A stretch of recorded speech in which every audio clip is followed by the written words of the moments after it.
नमस्कार प्रेक्षकांनो, या मालिकेच्या आजच्या जबरदस्त भागामध्ये आपलं स्वागत आहे. आणि त्यामध्ये आता गौतम जयला समजावून सांगत असतो की शर्वरी काय म्हणाली तुला माहिती आहे का. ती शर्वरी परब म्हणाली की जय खानोलकर बायकोचा तिरस्कार करत असला ना तरीसुद्धा त्याला बायकोंविषयी सहानुभूती आहे.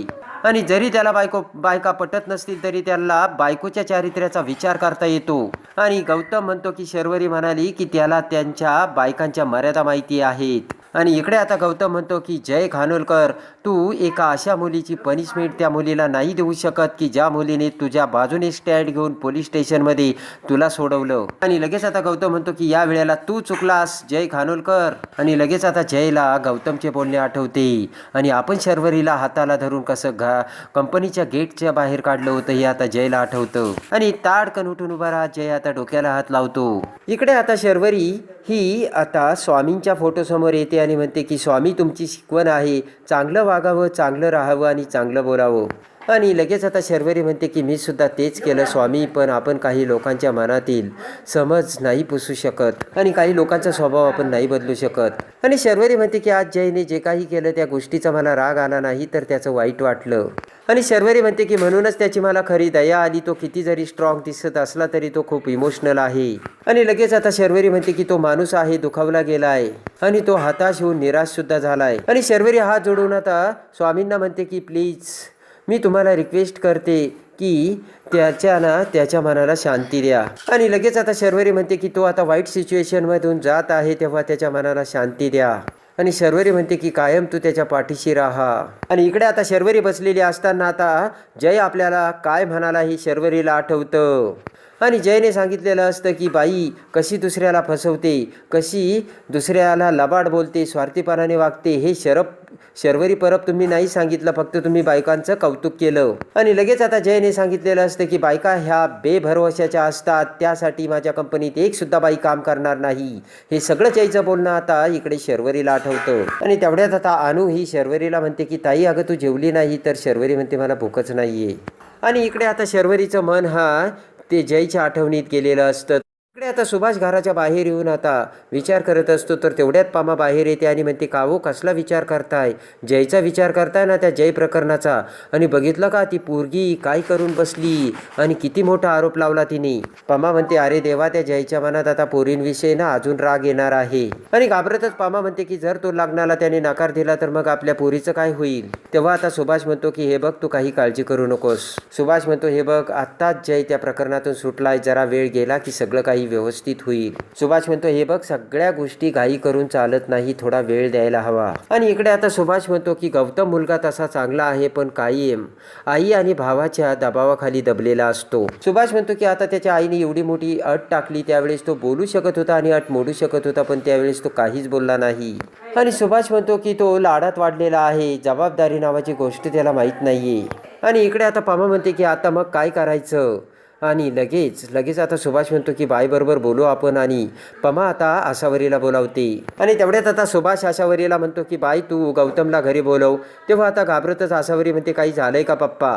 तेव्हा आता सुभाष हसतच म्हणतो काही नाही ग, मला त्याच्याशी फक्त एकांतात महत्त्वाचं बोलायचंय. आणि आशावरी म्हणते की सांगते. पमा म्हणते की हे बघ तू काही काळजी करू नको. आणि आशावरी आतमध्ये जाते. आणि इकडे आता कंपनीत जाण्यासाठी जय आता त्याचा आवरत असताना गौतम तिथे येतो आणि म्हणतो की दादा मला तुझा शर्ट हवा होता रे. म्हणतो की आता तू असे कपडे घालत नाही माझ्यासारखे, मग कशाला. तर आता गौतम म्हणतो की तुझ्यासारखा हिरो बनून गेलो तर मला कॉन्फिडन्स येईल रे. तर आता जय म्हणतो की जा तुला जे घ्यायचं ते घे. तेव्हा आता गौतम म्हणतो की पण दादा काल मी तुला रात्री जे बोललो त्याचा तू विचार केलास का. आणि पटकन आता गौतमकडे बघत आता जय म्हणतो मला उशीर होतो आणि जय तेथून निघून जातो. आणि इकडे आता परबच्या घरी सगळ्या जणी आता चहा पित असतात. तर तेवढ्यात आता सुभाषही तिथे बसलेला असतो. आणि पमा शर्वरीकडे बघते तर शर्वरी गप्पच असते. तेव्हा आता पमा म्हणते काय ग शेरू आज ऑफिसला जाणार नाही आहे का. आणि आवरायची काही गडबड नाही, काही नाही, खूप शांत दिसते. तर सुभाष शर्वरीकडे बघतो आणि शर्वरी म्हणते की आज ऑफिसमध्ये जास्त काम नाही आहे म्हणून म्हटलं आराम करूयात. तर पमा म्हणते कर. आणि तेवढ्यात शर्वरी तिचा मोबाईल घेते. तर मोबाईलवर मेसेज आलेला असतो. तर पटकन शर्वरी म्हणते की जावं लागेल मला ऑफिसला, HR ने काहीतरी फॉर्मॅलिटीज पूर्ण करायला बोलावलंय. आणि पमा म्हणते की अगं तू आत्ताच बोललीस ना मी आराम करणार आहे म्हणून. आणि इकडे आता पटकन तिची पर्स घेऊन शर्वरी आता ऑफिसला जायला लगेच निघून जाते. तर इकडे आता ऑफिसमध्ये नेमकं तेजू आलेली असते आणि मकरंद आता तेजूला बघताच आता मकरंदला धक्का बसतो आणि मकरंदला आता धक्का बसताच आता मकरंद वेगळ्याच विचारात जातो आणि मकरंद विचार करतो की आता मॅडम आल्यात म्हणजे अजून काहीतरी सिरियस होणार. आणि तेवढ्यात आता तेजू म्हणते की अरे जय कुठे आहेत, तर मकरंद म्हणतो की जय कॉन्फरन्समध्ये मीटिंग करतायत. तेव्हा तेजू म्हणते की मग मी त्याच्याच केबिनमध्ये जाऊन बसते आणि तेजू निघून जाते. आणि त्याच वेळेस आता इकडे गौतम हा परबच्या घरी आलेला असतो आणि दरवाज्यात येताच आता गौतम म्हणतो कुणी आहे का घरात.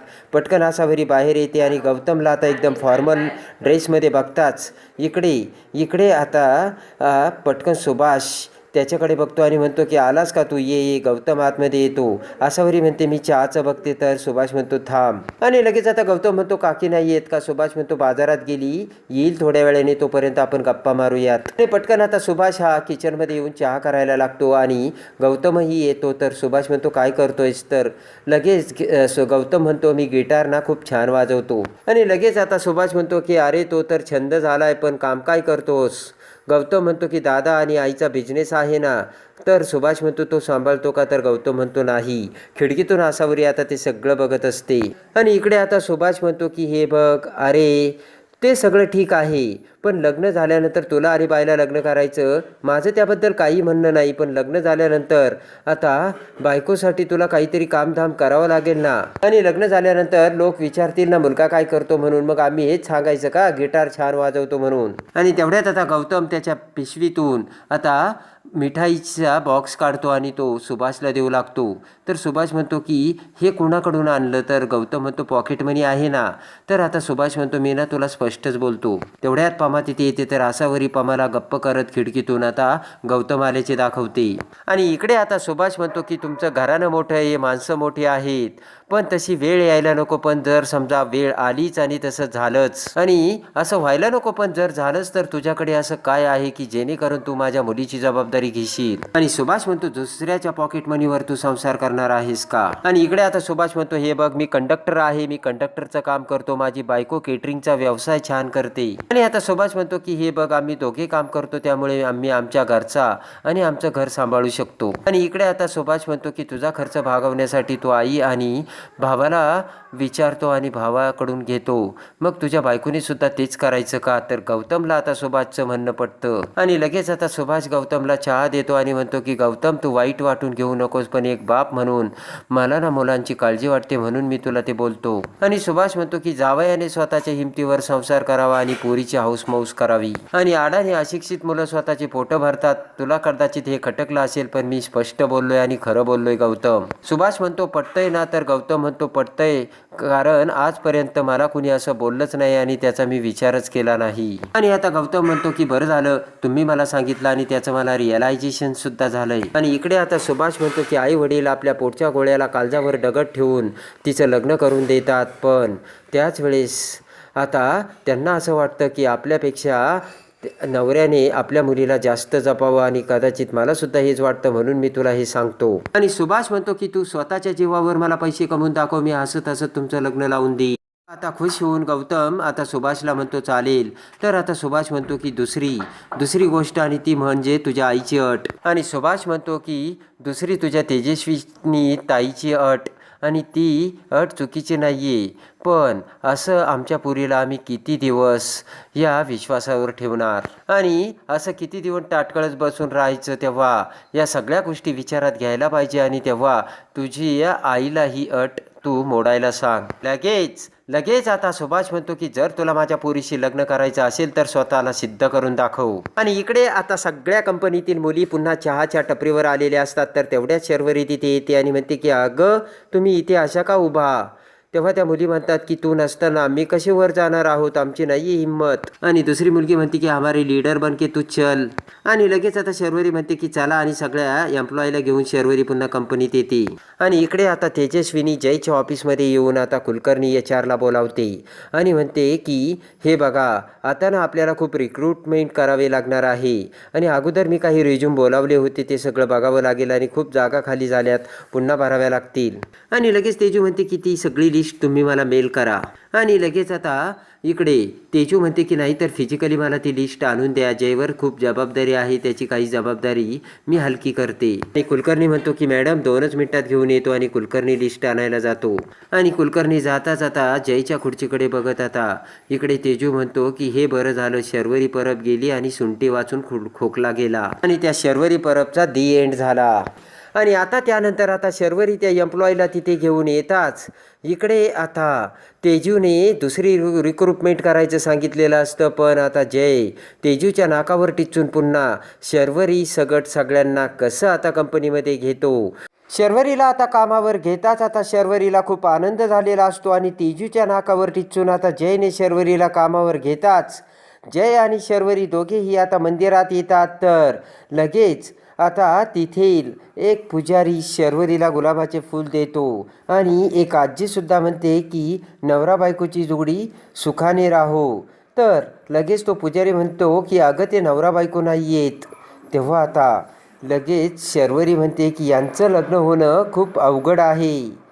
तेव्हा आता पुजारी म्हणतो की काय त्यात काय, आणि आपण जर दुसऱ्या व्यक्ती प्रेमाने आपल्या आयुष्यात आला तर आपण कधी बदलायला लागतो ना ते कळतसुद्धा नाही.